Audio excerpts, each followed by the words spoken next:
Hello to everyone listening from around the world. Today's account comes from Frank Holloway, 52, who shared what happened when his wife served him divorce papers in his workplace break room with his boss standing right behind her, grinning like the outcome had already been decided. This account has been dramatized to protect privacy. AI narration is used throughout. The experience it describes is real. Grab a snack, pour a glass of wine, and enjoy the story. The vending machine took my $4 and gave me nothing back. That's the detail I keep coming back to. Not the fluorescent light above Bay 3 that had been flickering for 6 weeks because Craig Denton wouldn't sign off on a maintenance request. Not the smell of diesel exhaust and industrial cleaner baked into the break room walls so deep you stopped noticing it after the first month. Not the fact that my steel-toed boots had soaked through somewhere around hour 7 of a 9-hour shift and my lower back had been filing formal complaints since noon. It was the machine. $4 gone. A blinking error code where a sandwich should have been. That's your day in one transaction, Frank. $4 and nothing to show for it. I was standing there staring at that error code, trying to decide if I had the energy to find the building manager and ask for my money back, when the break room door opened behind me. I heard the heels first, the specific sharp rhythm of expensive shoes on cheap linoleum. Sandra didn't own shoes like that 3 months ago. I knew every pair she owned, knew them by the sound they made, and where she kept them, and how much they cost, and which ones she bought on sale at the DSW on Kenwood Road. The shoes I heard crossing the break room floor did not belong to that inventory. I turned around slowly. She was wearing a gray blazer I didn't recognize. Hair done the way she did it for events, not for Tuesdays. The manila envelope in her left hand was thick. Her face was the specific kind of calm that isn't peaceful at all. It's the calm of a decision that's already been made and rehearsed and committed to. The calm of a woman who had been preparing for this moment for longer than I'd known it was coming. She didn't come alone. Behind her, one hand braced against the break room door frame, like he was posing for a magazine cover, was Craig Denton. Craig ran operations for Hardwick Distribution, the company I'd worked for going on 11 years. He was 51, well-dressed in that particular way that communicates money without tipping into taste, and he had spent 3 years giving me the kind of management that felt less like leadership and more like sustained, low-grade humiliation. The passive credit stealing, the strategic exclusion from meetings where decisions got made about work I'd produced. The buddy delivered in that particular tone that means nothing and somehow still lands like something. 3 years of that. 3 years of telling myself patience was a strategy. He was standing in my break room, behind my wife, smiling. Don't do anything loud. Not here. Not now. Sandra slid the envelope across the break room table, the way you'd push a receipt toward a cashier. Frank. Her voice was even. We need to do this today. I looked at the envelope. I looked back at her. Do what? She folded her arms. Don't make it harder than it has to be. I opened the envelope. Petition for dissolution of marriage. My full name at the top. The county seal. A date. The date was 2 weeks ago. She'd been carrying this for 2 weeks. The break room had gone very quiet. 2 of my co-workers near the coffee station had developed a sudden urgent interest in their phones. Pete Akers, who'd worked the loading bay with me for 6 years and was the closest thing I had to a work friend, was staring at the floor tiles with the focused concentration of a man trying to physically remove himself from a situation without moving his feet. Craig hadn't moved from the doorframe. You're doing this here, I said, not a question. I needed you to actually receive it. Sandra glanced at Craig briefly, then back. You have a habit of avoiding things you don't want to deal with. There it is. I want to know when this started. I kept my voice level, low. The way you talk, when you know raising it will be used against you. That's not me. This isn't about that. Then what's it about, Sandra? She exhaled, slowly, like she'd practiced the exhale too. It's about the fact that you work 70 hours a week and we still can't take a real vacation. It's about the fact that every conversation about money ends with you telling me to be patient. It's about the fact that I am 47 years old and I am still waiting for the life I was supposed to have." Her voice was steady, but I could hear the edges of it. "I'm done waiting, Frank." Craig pushed off the doorframe, smoothed his jacket, said absolutely nothing, which was somehow the loudest thing in the room. "You're leaving me for him." Not a question. She didn't flinch. Not a single muscle in her face moved. "I'm leaving because I deserve more than this." She practiced that one too. I looked at her for a long moment, then I looked at Craig. He met my eyes with that particular expression he used in meetings when he knew something you didn't. A studied neutrality that was really just confidence wearing a mask, like he'd already run the numbers and liked his position. I looked back down at the petition, and then I did the last thing either of them expected. I picked up a pen from the table, flipped to the signature page, and I signed it. Sandra blinked. That caught her off guard. She'd been ready for a scene. She brought Craig as a witness, and maybe a buffer, and maybe, if I'm being honest, as a statement. She wasn't ready for me to just sign it, quietly, without theatrics. I slid it back across the table. "Have your attorney file it whenever you're ready." I walked to the vending machine, pressed the coin return one more time, on the outside chance it would give me my $4 back. It didn't. I picked up my bag from the bench by the lockers. "Frank," Sandra started, "I hope you got what you wanted." I looked at Craig one last time. "Both of you." I walked out of the break room, through the warehouse floor, past the flickering light above Bay 3, out through the loading dock, into the parking lot, where the October air hit my face, cold and clean, and completely indifferent to everything that had just happened. I sat in my truck for 11 minutes. I know, because I watched the clock. You knew. Somewhere you knew. You just didn't want to be right. I drove home to the house on Glenway Avenue, in Cincinnati's West Price Hill neighborhood, that we'd lived in for 16 years. A 2-story colonial with a covered porch and a furnace that needed to be replaced, and a backyard. Sandra had always wanted to put a deck on, and never quite got around to, because there was always something more urgent eating the savings account. The house was quiet, in the way houses go quiet, when half of someone's life has been removed from them. Her closet was 2/3 empty. The bathroom shelf on her side was cleared down to the tile, except for a cracked bottle of hand lotion she'd always complained about, and a single black elastic hair tie she'd forgotten, the kind that sells in a bag of 50 for $2.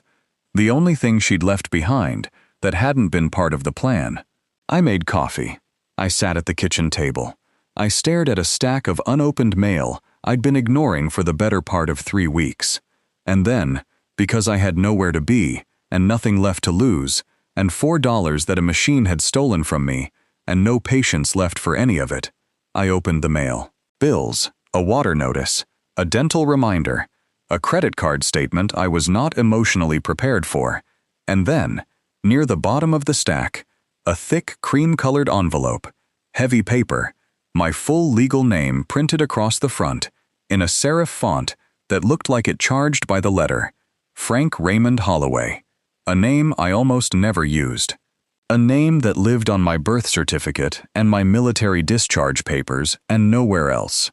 The return address was a law firm downtown, High Street, Fountain Square District. The kind of address that meant money and decisions made in rooms with views. Probably debt, something my mother left behind, that nobody ever tracked down. I almost threw it in the recycling pile. I almost stacked it under the water bill and dealt with it later, the way I dealt with everything I didn't have the bandwidth for. I don't know why I opened it. Habit, maybe. Or the particular exhaustion of a day that had already taken everything it could take and left me with nothing to protect. The letter was from an attorney named Gerald Marsh, 3 paragraphs, formal language. A request that I contact the firm at my earliest convenience regarding the estate of Raymond Dale Holloway. My uncle, a man I had met exactly once, at my mother's funeral 22 years ago. Dark suit, firm handshake. He pressed a business card into my palm and an envelope into my jacket pocket and said with the specific brevity of someone who communicates in outcomes rather than words, "Use this well. The envelope had contained $5,000 in cash and a note with no explanation. Then nothing. For 22 years, nothing. He's dead. And apparently, he remembered me. I didn't sleep that night, not really. I lay in a bed that felt architecturally wrong now that it was only occupied on one side, and I stared at the ceiling, and I thought about a man I barely knew who had handed me $5,000 at my mother's graveside, and then vanished for 2 decades. I called Gerald Marsh's office the next morning at 8:15.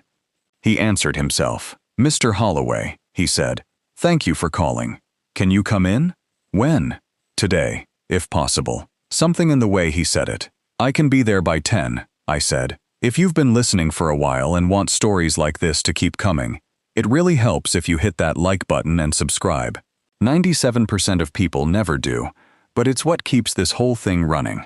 So, thank you. For real." Gerald Marsh's office was on the 14th floor of a building on East 5th Street, 2 blocks from Fountain Square, with floor-to-ceiling windows that looked out over the Ohio River on a clear day. The kind of office that exists to communicate, before anyone says a single word, that the people who work inside it are not impressed by much. The receptionist offered me coffee before I finished giving my name. Real coffee, not the burned pot institutional variety I'd been drinking off a warehouse hot plate for 11 years. Gerald Marsh stood when I entered the conference room. Actually stood, not the cursory half-rise that people do in meetings when they're not sure how important you are. He stood the way you stand, for someone whose time you respect. He was 60-something, silver-haired, the kind of attorney who had spent enough decades in rooms full of complicated money that he'd developed the specific calm of someone who doesn't startle easily. "Mr. Holloway." He extended his hand. "Please, sit." I sat, still in my Carhartt jacket, still faintly smelling of diesel and industrial cleaner because I hadn't gone home to change. I felt the distance between myself and the leather chair and the walnut paneling and the untouched water glass in front of me, and I let it sit there without trying to close it. "Your uncle passed away approximately 3 weeks ago," Gerald said. "Raymond Dale Holloway. He was 78. "I barely knew him," I said. "He knew enough about you." Gerald slid a folder across the table. I opened it. Account summaries, trust documents, equity schedules, pages of numbers arranged in columns that my eyes kept sliding off of because they were too large to hold the right shape in my head. "Your uncle spent 40 years building a private investment portfolio," Gerald said. His voice was even and unhurried, the way you speak when you've delivered information like this before, and you've learned that pace matters more than volume. Early technology acquisitions, industrial real estate, board-level equity positions in several mid-size holding companies. He paused. At the time of his death, the estate was valued at approximately $470 million. I put the folder down, not dramatically, not with any particular weight. I just set it on the table and looked at the man across from me. "There's a mistake." "There isn't." Gerald's expression didn't change. "You are his sole heir, Mr. Holloway. He had no children, no surviving spouse. He made his intentions clear in documents executed 14 years ago and updated twice since. You were always the beneficiary. $470 million. Yesterday morning, I'd been rationing myself to 1 meal per shift to avoid touching the savings account. Yesterday afternoon, my wife had handed me divorce papers in a break room while my boss stood behind her like a prop in someone else's story. And now, a stranger in a tailored suit was telling me I had inherited more money than I could spend in 4 lifetimes. I sat very still. "Say something. I need you to walk me through the assets," I said finally. "All of them." Gerald nodded, like that was exactly the right response. He pulled a second folder from the stack. "Among the inherited holdings," he said, turning to a specific page and sliding it toward me, "is a controlling equity stake." He tapped the document. "In the parent company of Harwick Distribution." I looked at the name on the page, Harwick Group Holdings. I knew that name. Every employee at Harwick Distribution knew that name in the same vague, theoretical way you know the name of the country that makes your phone. It existed somewhere above you, abstract and irrelevant to the actual work you did every day. It was the holding company, the entity at the top of the organizational chart that nobody in the warehouse ever thought about, because it was too far removed from anything that actually touched your day. The entity that owned the building I worked in, the entity that Craig Denton's entire career was built on, the entity that, according to the document in front of me, now belongs to Frank Raymond Holloway. I didn't say anything for a long moment. Gerald waited. He was good at waiting. How controlling, I said. 63%. 63%. I thought about Craig Denton in that doorframe. That particular smile, the expensive jacket draped just right, 3 years of buddy, delivered in a tone that meant nothing. Sandra had left a warehouse worker. She had no idea she'd just walked out on the man who owned everything her new partner had ever stood on. I closed the folder. Gerald, I said, I'm going to need 90 days. The first thing I did was nothing. That surprises people when I tell them. They want the story to move immediately. They want the moment of discovery to launch directly into action, into confrontation, into the satisfying machinery of a reversal set in motion. And I understand that impulse. I felt it too, sitting in Gerald's conference room with the folder closed in front of me, and the Ohio River visible through the window, and my entire life rearranged into a shape I didn't have a name for yet. But I'd spent 11 years learning what happened when men like Craig Denton acted fast. They made noise. They left traces. They confused urgency with power, and speed with intelligence. And then, they spent the next 3 months cleaning up the wreckage of their own momentum. I was not going to make that mistake. You have 63% of everything he has ever built. You can afford to be patient. I drove home to Glenway Avenue. I made dinner, eggs and toast, the bachelor default meal I'd already started circling back to. And I sat at the kitchen table, and I thought not about Sandra, not about Craig, not about the number in that folder, which still felt like a figure from a country I'd never visited. I thought about my uncle, Raymond Dale Holloway, a man who had shown up at my mother's funeral in a dark suit, pressed a handful of cash into my hands, and then disappeared for 22 years without explanation. I had spent exactly 0 emotional energy on him in the interim. You don't grieve what you never had, but sitting at that kitchen table in a half-empty house, I found myself wondering what he'd been watching all that time, whether he'd been watching at all. He knew enough about you. That's what Gerald had said, and I kept turning it over. Because what exactly had Raymond known? He'd seen me at a funeral when I was 30.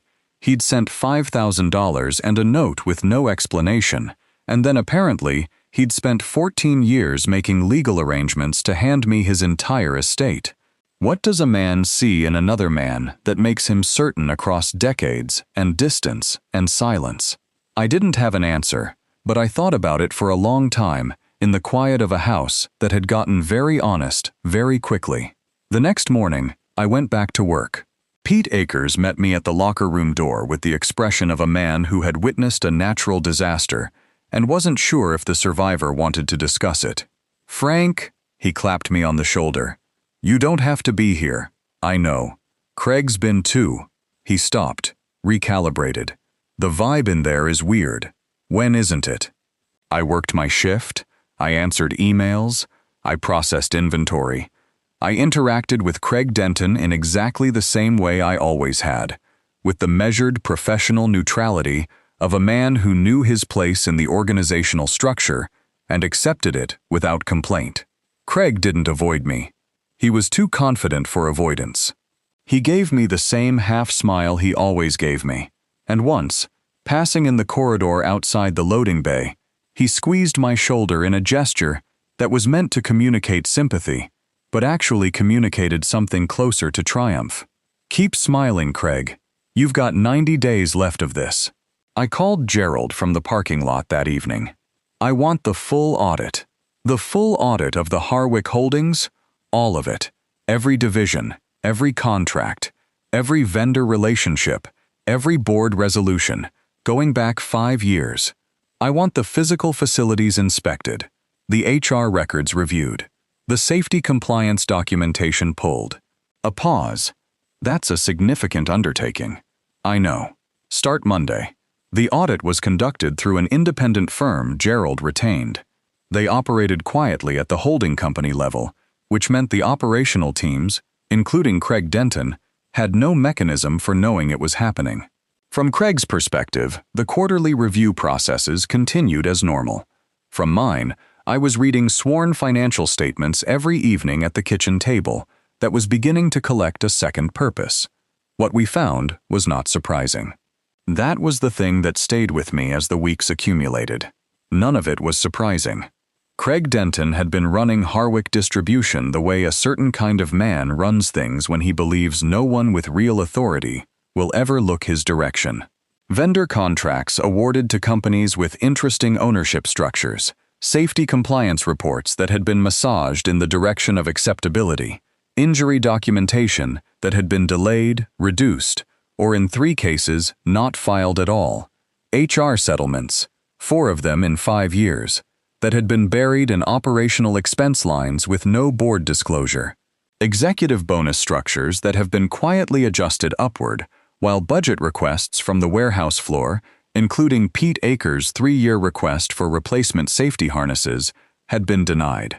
I thought about Pete when I read that one. 6 years working alongside that man. 6 years of watching him do his job with the kind of quiet competence that never gets noticed because it never fails. 3 years of submitted requests for basic safety equipment, denied each time without explanation, while the executive bonus line grew by 11% annually. That one's personal. Craig, that one specifically. Sandra called on a Thursday evening in week 4. I was at the kitchen table with audit documents spread across half the surface.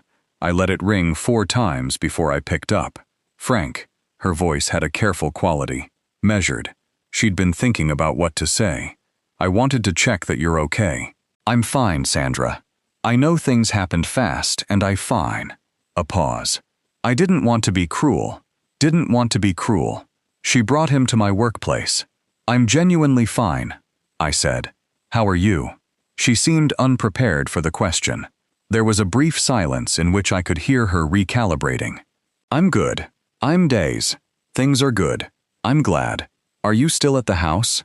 For now. Longer this time. You seem different. Do I? Calm. You were always before. You were always carrying something. You seem lighter. I am lighter. Or I will be. Give it 60 days. I've had some time to think, I said. That's all. She said she'd have her attorney reach out about the house. I said that was fine. I wished her well, and I meant it without any warmth. And I hung up the phone and went back to the audit documents. Before I tell you what happened in that boardroom, drop a comment right now and tell me what would you have done with 63%. And if you haven't subscribed yet, do it, because this is where it changes. By week 7, the picture was complete.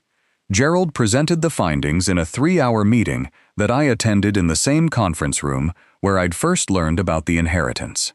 Except this time, I sat at the head of the table rather than halfway down it. 12 categories of documented concern, 11 sworn affidavits from current and former employees who had been waiting for someone in a position of actual authority to finally look their direction. Civil exposure is significant, Gerald said. Criminal referral is possible on the OSHA violations, depending on prosecutorial discretion. The financial irregularities are documented and provable. The harassment settlements represent a separate liability. What's his position? I asked. Callahan? Gerald considered. He's confident. He has no reason not to be. As far as he knows, the ownership structure hasn't changed. And this is a routine quarterly review. Make sure it stays that way. I straightened the folder in front of me. I want the board meeting scheduled as an ownership transition and strategic review. Standard language. Nothing in the notice that changes his preparation. Understood. And Gerald. I looked at him directly. I want the safety harness purchase order for the warehouse floor approved before the meeting. Out of the estate accounts if necessary. They've been waiting 3 years for basic equipment. Gerald wrote something on his legal pad. Didn't comment on it. That was one of the things I appreciated about him. He didn't editorialize. I drove to Pete's house that evening. He lived 12 minutes from me in Cheviot, in a ranch house, with a basketball hoop in the driveway that his youngest had outgrown, but nobody had gotten around to taking down. I knocked on the door at 7:15. He answered in a Bengals sweatshirt holding a beer, looking at me the way you look at someone who has shown up unexpected, but not unwelcome. Frank. He stepped back to let me in. What's going on? I need to tell you something. His wife Carol brought coffee without being asked, and then quietly left the room with the particular grace of a woman who understands when her husband needs the space. I told Pete everything, not all of it, not the specific numbers, not the full scope of what I'd inherited, but enough. Enough for him to understand that his safety harness request had been found and documented and approved. Enough for him to understand that things at Hardwick were about to change in ways he couldn't yet see but could trust were coming. He sat with it for a long moment. "You're telling me," he said slowly, "that your uncle left you the company." "The parent company." "Yes. And Craig?" Pete looked at his coffee mug, then back at me. "When?" 3 days. He nodded once. The kind of nod that doesn't need anything added to it. "The harnesses," he said. "Already ordered." He exhaled through his nose. Something that wasn't quite a laugh. 3 years, Frank. I know. 3 years of paperwork, and he kept saying the budget. I know. We sat in the quiet for a moment. Outside, a car passed on the street. The basketball hoop swayed faintly in the wind. "You're not going to do anything loud in there," Pete said. "Not a question." "No." He nodded again. "Good. Men like Craig, they want loud. They know how to handle loud." He looked at me steadily. Quiet is what scares them. I drove home through the Cincinnati streets at 8 o'clock in the evening. November now. The trees stripped and the city lit amber in the early dark. I had 2 days left. I pressed my suit, not my work clothes.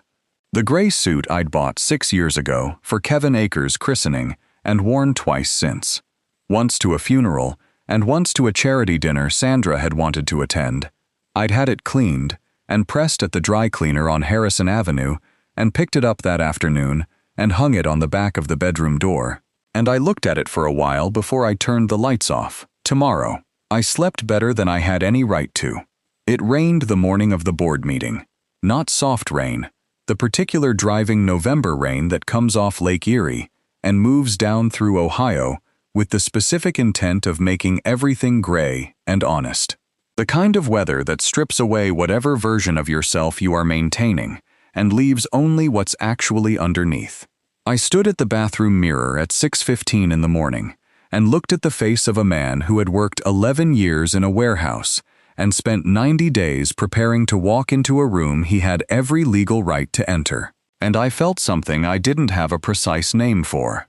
Not excitement, not anger. Something quieter and more complete than either.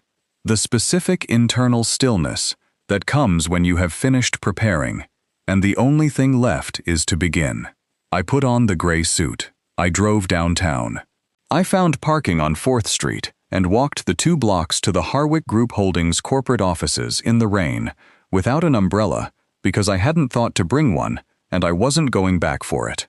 I arrived at the front entrance with damp shoulders and completely dry hands, which seemed right. The lobby security guard checked my name against a list and found it printed across the top under the date and the meeting title, Ownership Transition and Strategic Review. He issued me a visitor badge, then looked at it again, then looked at my name again, and something shifted in his expression. Not recognition exactly, more the dawning awareness that the word on the badge and the meeting title and the floor he was sending me to added up to something he hadn't been briefed on. "Good morning," I told him. "Have a good one." The boardroom was on the 18th floor, glass walls on 2 sides. City views partially obscured by the rain, a long polished table with 12 seats around it, and additional chairs along the wall for the supporting cast. Executives, assistants, legal counsel who attended because their presence was expected rather than required. Water glasses at every seat. Nobody had touched theirs yet. I was the last to arrive. I didn't walk fast. I didn't announce myself from the doorway. I simply entered the room the way you enter a room that belongs to you, with unhurried certainty of a man who isn't trying to make an entrance because he doesn't need to. I saw Craig before he saw me. He was seated about 2/3 down the table, phone face down in front of him, jacket draped with deliberate casualness across the back of his chair. He was talking to the executive to his left, something low and confident.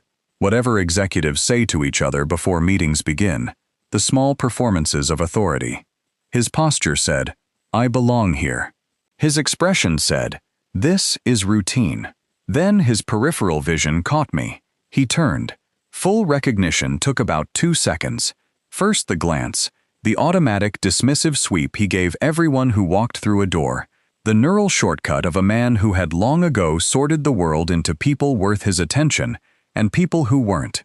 Then the correction, the double take that wasn't quite a double take, the fraction of a second recalibration where his brain said, "That's the warehouse floor supervisor. Why is he?" And then further still, why is he wearing a suit? Why is Gerald Marsh standing behind him? Why is he walking toward the head of the doubled? The color changed in his face. Not dramatically, just a subtle shift, like a light source had been adjusted somewhere. Gerald closed the door. "Ladies and gentlemen," Gerald said, with the particular measured cadence of a man who has spent 40 years making consequential statements in formal rooms, "thank you for coming this morning. I'd like to formally introduce Frank Raymond Holloway, sole heir to the estate of Raymond Dale Holloway, and majority controlling shareholder of Hardwick Group Holdings." A brief pause. "Effective today, your new chairman."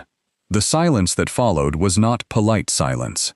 It was the specific silence of a room full of people who were each individually computing the same information and arriving at the same conclusion and trying to determine whether their face was giving anything away. Craig pushed back from his chair. Not all the way, just enough to indicate the impulse. "That's not possible." His voice was level, but I could hear the foundation of it. "He works for me. He's a floor supervisor." "I did work for you," I said, walking to the head of the table. "Please, sit down, Craig." He sat, slowly, the way a man sits when sitting is the only option left, and he knows it. I settled into the chair at the head of the table. I opened the folder Gerald had placed there. I took a moment, not for effect, genuinely, to look around the room at 12 board members and the assembled executive team and the assistants near the back wall, and all the untouched water glasses, and I thought about a break room on a Monday afternoon and $4 in a vending machine that gave nothing back. "Here we go.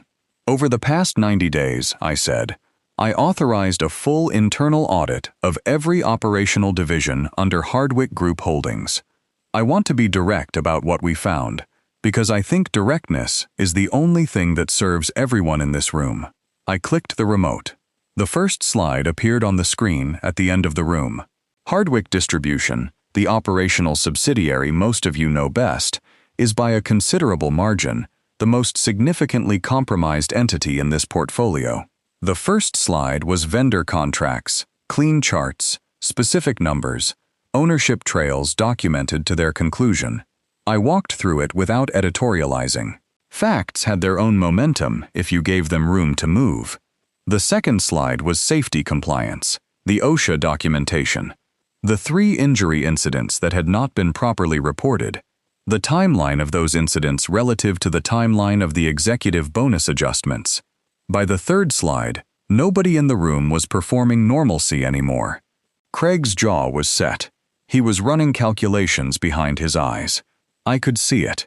The rapid internal assessment of what I had, how much I could prove, what his exit options were.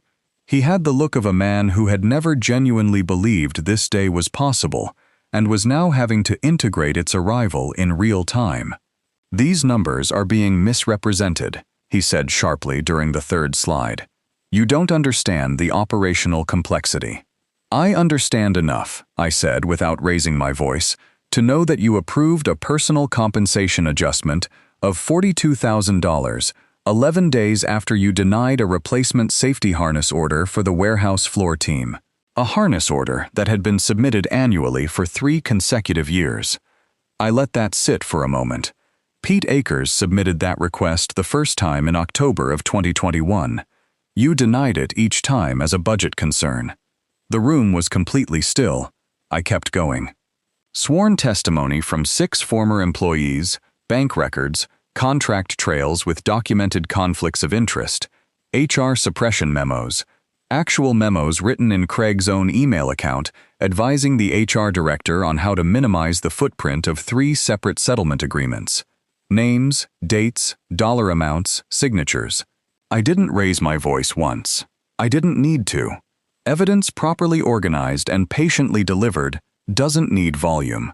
When I closed the final folder, the room felt different than it had when I'd opened it, like something structural had shifted, and everyone was quietly recalibrating how much weight they'd been trusting it to hold.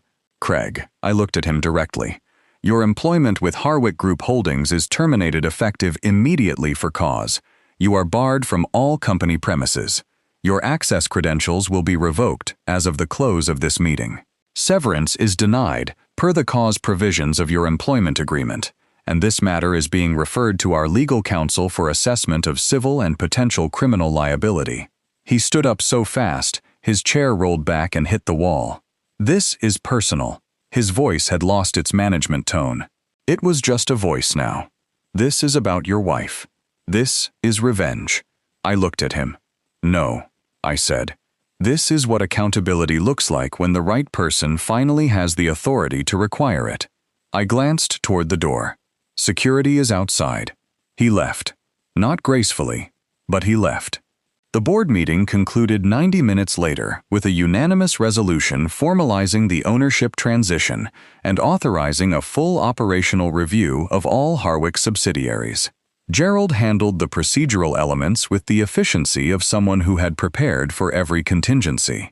I rode the elevator down alone. The lobby was quiet. The rain had stopped at some point during the meeting. I hadn't noticed when. The city outside the glass doors was wet and clean, and going about its business with complete indifference to everything that had just happened on the 18th floor. I walked out through the front entrance. Sandra called at 11:40. I was in Gerald's office reviewing the immediate operational priorities when my phone lit up on the table. I looked at her name for a moment. Then I picked up. No greeting, just breathing. Unsteady. What did you do? My job. Don't do that. Craig called me. He said you had him escorted out. He said you humiliated him in front of the entire board. Her voice was rising. Frank, what is going on? Craig was terminated for cause, I said. It's documented. It was a long time coming. This is because of me. Not a question. Sandra, I kept my voice even. Craig Denton approved personal bonuses while denying safety equipment to warehouse workers who submitted requests for 3 consecutive years. He buried harassment settlements. He manipulated vendor contracts for personal benefit. Those aren't things I invented because you left me. They're things that happened while someone with the authority to stop them was looking the other direction. I paused. Your leaving me just happened to clarify who I was looking at. A silence. Long enough that I thought she might have hung up. You own the company. Her voice had changed. The accusation had drained out of it and left something rawer underneath. The parent company. Yes. How long have you? 3 months. Another silence. You could have warned us. Softer now. Still us. Even now.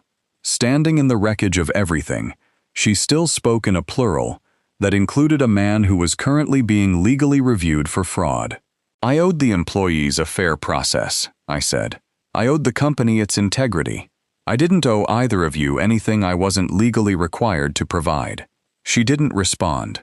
I heard her breathing change. Then the call ended. The months that followed moved at the unhurried pace of consequences. Without Craig's salary and the infrastructure it had been supporting, the lifestyle he and Sandra had constructed together began its quiet contraction almost immediately. The mortgage on the house they'd rented became difficult within 6 weeks. The civil claims from former employees, once it became clear that Craig had no institutional protection left, began arriving with regularity. His industry contacts went quiet. Men like Craig cultivate loyalty based on proximity to power. And once the power is gone, the loyalty tends to review its position.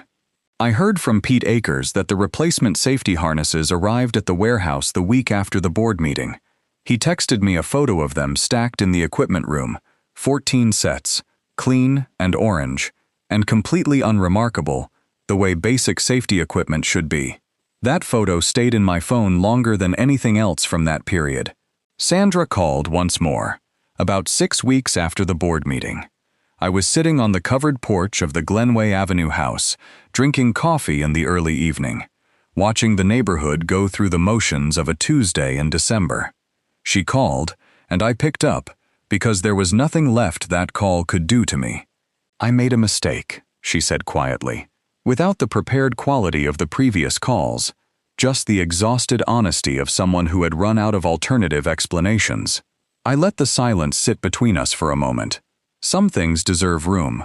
"You didn't make a mistake," I said. "You made a choice." Everything that followed is just the shape that choice took. She didn't respond.